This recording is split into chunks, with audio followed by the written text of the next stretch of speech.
ચોથા મુદ્દાની વાત કરીએ તો એક તરફ તંત્ર દાવો કરે છે કે રાજ્યના દરેક નાગરિક સુધી શુદ્ધ પીવાનું પાણી પહોંચાડી દેવાયું છે, ત્યારે મહેસાણાના રાધનપુર રોડ પર સી લિંક રોડ વિસ્તારમાં હકીકત કંઈક અલગ જ નજરે પડે છે।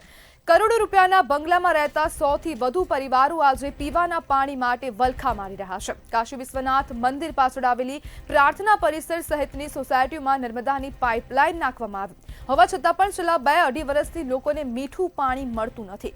પરિણામે લોકો ઊંચા ટીડીએસ અને ક્ષારયુક્ત બોરનું પાણી પીવા માટે મજબૂર બન્યા છે, જેના કારણે સાંધાના દુખાવા, વાળ ખરવા અને અન્ય આરોગ્ય સમસ્યાઓ શરૂ થઈ છે।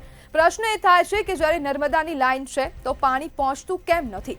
સોસાયટીઓની સંખ્યા 75માંથી 138 થઈ ગઈ તો તંત્રએ પાણીની વ્યવસ્થા વધારવાની તૈયારી કેમ નથી કરી? મહાનગરપાલિકા બની, સરકારની ગ્રાન્ટ મળી છતાં નવી પાઇપલાઇન કે સંપ બનાવવામાં વિલંબ કેમ થઈ રહ્યો છે?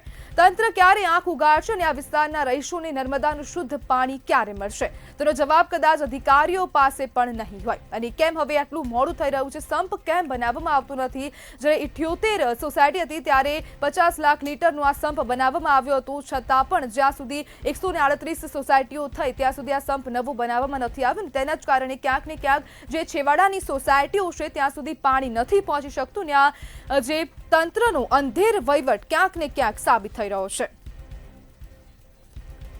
આપણી સાથે પ્રાર્થના પરિસરના રહીશ જતીન પટેલ જોડાઈ ગયા છે। જતીનભાઈ, નર્મદાની લાઇન હોવા છતાં પણ પાણી કેમ નથી મળતું? આપણે વારંવાર ત્યાં રજૂઆત કરી છે કે સોસાયટીની અંદર મીઠું પાણી નથી આવતું। આમ છતાં બી અમને કેવું છે કે લાઈન ચાલુ જ છે તમારી, પાણી તો રોજ આવે જ છે, ટાઈમ ટુ ટાઈમ આપણે છોડીએ બી છીએ, પરંતુ આપણે ત્યાં રોજ સોસાયટીની અંદર શું છે, નળ ખોલીને આપણે બેસીએ છીએ પણ પાણી આવતું નથી આપણી સોસાયટીની અંદર, જેના કારણે આપણે મીઠા પાણીથી વંચિત છીએ। સોસાયટીના લોકોની રોજ ફરિયાદ આવે છે કે ભાઈ માથાના વાળ ખરી જાય છે, સાંધા દુખે છે, કારણ કે આપણી સોસાયટીનું જે બોરનું પાણી હોય છે એ બહુ ક્ષારવાળું હોય છે, જેના કારણે લોકોને બહુ નુકસાન થાય છે। આપણે વારંવાર એની રજૂઆત તંત્રને કરી છે પણ હજુ સુધી કોઈ એનો નિકાલ આવ્યો નથી। જતીનભાઈ, તો તંત્રના અધિકારીઓ શું જવાબ આપી રહ્યા છે? તમે વારંવાર રજૂઆતો કરી રહ્યા છો, છેલ્લા 1.5-2 વર્ષની આસપાસથી પાણી નથી મળતું, તો અધિકારીઓ શું જવાબ આપે છે? વારંવાર એમાં શું છે, સિલિંકની આખી સોસાયટીના જે મંત્રી છે, પ્રમુખ છે, એમને દરેકે ત્યાં જઈને કલેક્ટરને છે ને નિવેદન આપેલું છે, એમને ત્યાં લેટર બી આપેલા છે। આટલા બધા લેટર આપવા સુધી એ કહે છે કે કામ ચાલુ છે, પણ હજુ સુધી કોઈ પેલું થયું નથી, એનું કોઈ નિરાકરણ આવ્યું નથી હજુ સુધી।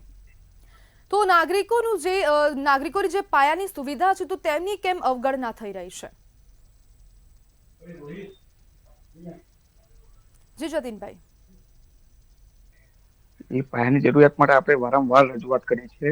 સોસાયટી વાળા જાતે પોતે નળ ખોલાવે છે, નળનું રિપેરિંગ કામ કરાવે છે, છતાં બી પાણી નથી આવતું।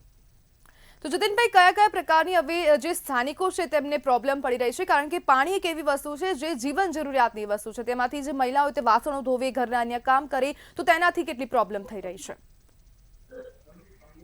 એ તો બરોબર છે, પ્રાથમિક જરૂરિયાત આપણે પીવાની છે। જો આ બોરનું પાણી આટલું ક્ષારયુક્ત હોવાથી શરીરની અંદર નુકસાન થાય છે, તો એ પાણી પીવાથી આપણને કેટલું નુકસાન થાય એનું કદાચ તંત્રને ખ્યાલ બી નહીં હોય, એના લોકોને બહુ હાલાકી પડે છે। મેન મુદ્દો છે પાણીનો પીવાનો આપણો। તો આ જતીનભાઈ, પાણી ટાઈમ ટુ આપને ટાઈમ શું મળી લાગે રહે છે કે ક્યારે હવે તમારી જે પ્રોબ્લેમ છે તેનું નિરાકરણ આવશે? એ તો હવે તંત્રને આપણે વારંવાર રજૂઆત કરી પણ હજુ સુધી કોઈ એનો નિવેડો આવ્યો નથી। તંત્ર એમ જ કે છે એના પર કામ ચાલુ છે। જી બિલકુલ જતીનભાઈ, જોડાવા બદલ આપનો આભાર।